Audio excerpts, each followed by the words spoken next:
Assalamualaikum warahmatullahi wabarakatuh. Kami kelompok teknik negosiasi dan komunikasi. Perkenalkan, nama saya Sumarno, NPM 1012207, Prodi Manajemen. Dan saya Dewi Susanti, NPM 1012-2009 dari Prodi Manajemen. Dan saya Rizky Akromurijal, NPM 101-22280 dari Prodi Manajemen.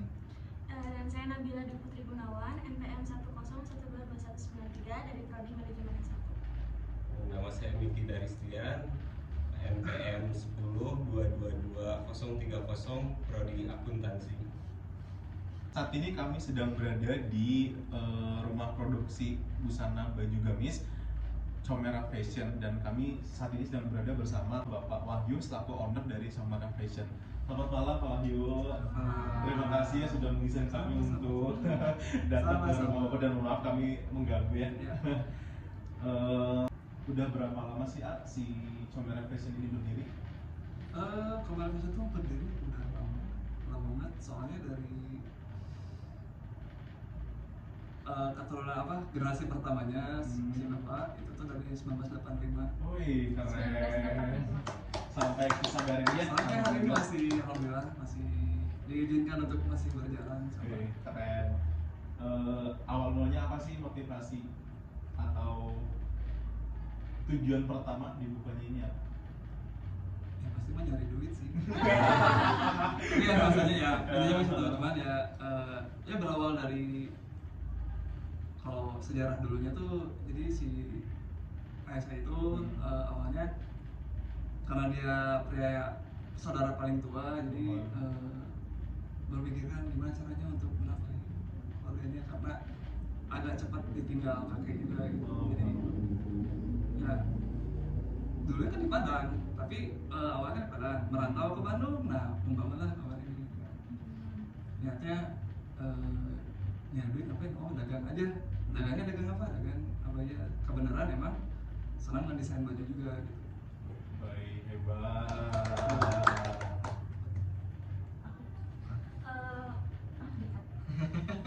Mau tanya, pernah nggak sih di titik kegagalan gitu? Terus gimana cara bangkitnya lagi? Kayak gimana? Terus karena apa bisa gagal?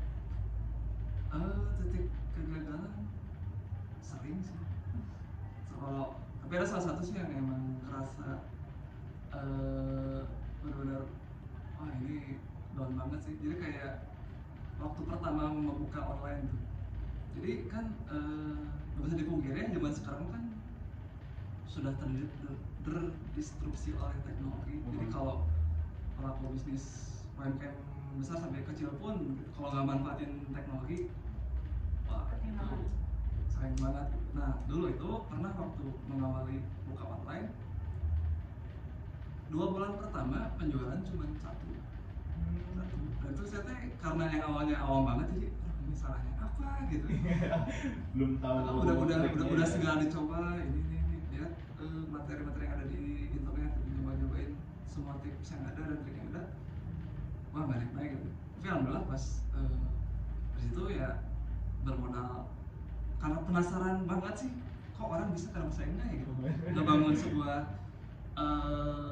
satu jalur baru menjual secara online kan. Awalnya kan kita offline doang kan, ngebuka jalur baru gitu. Alhamdulillah setelah dipelajari kembali terus-terusan saya balik lagi, alhamdulillah ada gitu, ketemu oh gini ya online teh gitu. Alhamdulillah kayak gitu. Apa sih kesuksesan terbesar Awayu menjadi seorang owner? Yang paling pertama, kesuksesan terbesar sebetulnya saya bisa mempekerjakan banyak orang sih sebetulnya. Jadi ya ada Bermanfaat bagi orang lain. ya, kan itu mah basic segalanya bermanfaat untuk orang lain lah gitu. Bisnisnya bisa bikin dapur orang ngebul lah gitu, kayak gitu. Cuman kalau dari sisi bisnisnya, saya tuh produk Comera tuh kan karena udah lama terus konsisten di jalur marketnya tuh, jadi kita udah nyaris hampir seluruh Indonesia kesebar produk kita gitu. Bahkan pernah punya reseller dari Papua juga ada, pernah dari daerah Aceh pernah, jadi Sabang sampai Merauke udah ngedenger gitu, alhamdulillah tuh gitu. Nah terus sih yang besarnya mah jadi udah tersebar lah gitu di Indonesia. Ya mudah-mudahan kedepannya bisa sampai Turki, sampai Timur Tengah. Amin. Dunia pedangnya ya. Ya. Berhubung dengan kesuksesan yang tadi, gitu. Strateginya gimana sih? Nah strateginya tuh pertama mendengarkan customer sih. Kalau kesah customer kayak Iya, gitu. kalau kesah customer tuh kadang kan kita kalau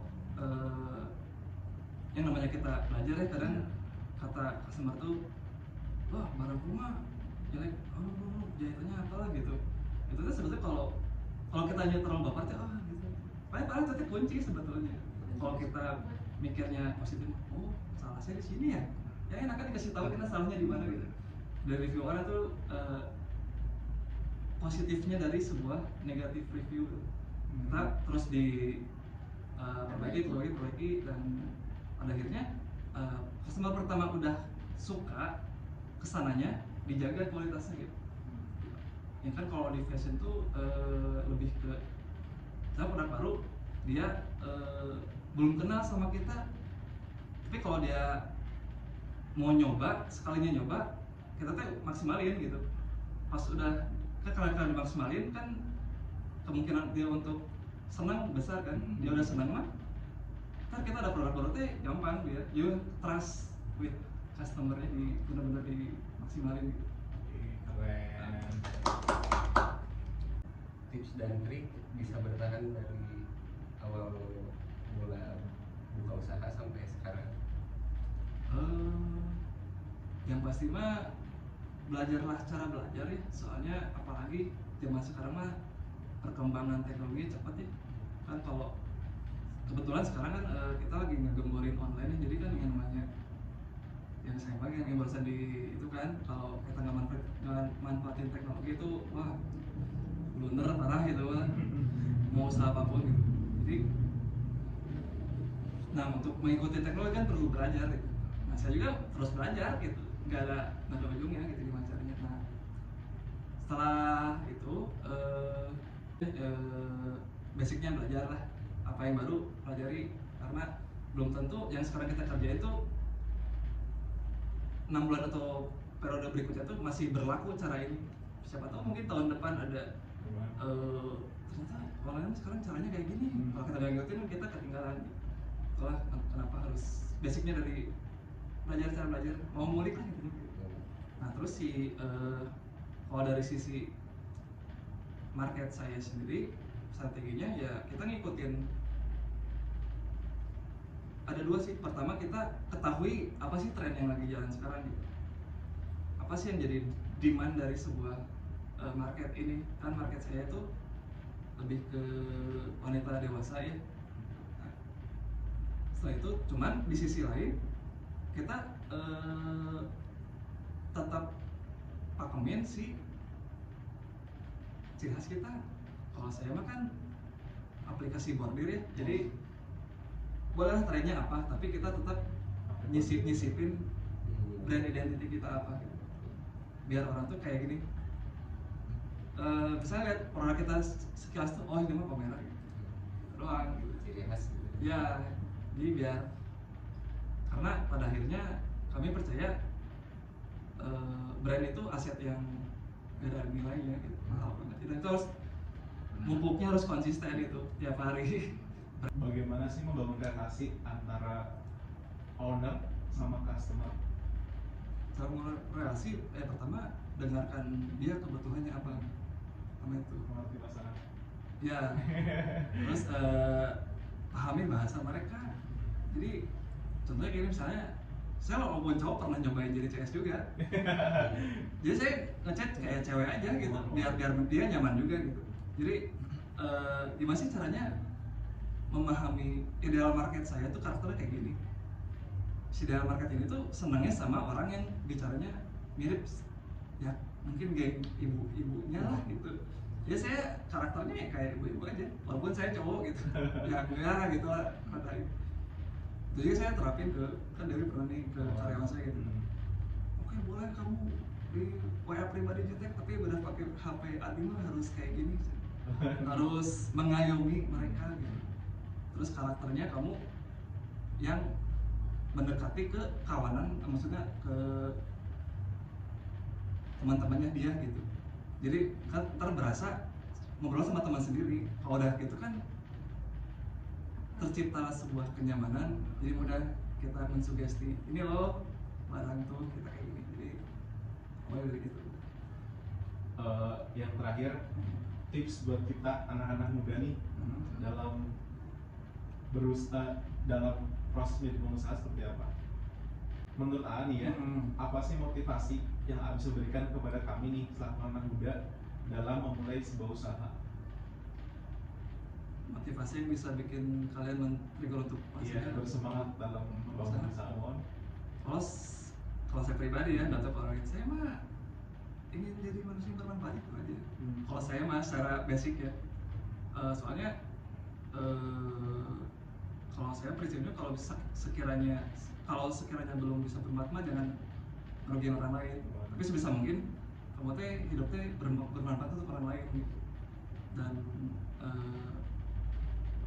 ya belajarlah cara belajar, soalnya sekarang mah udah zamannya disrupsi teknologi. Kamu nggak manfaatin itu udah susah berkembang.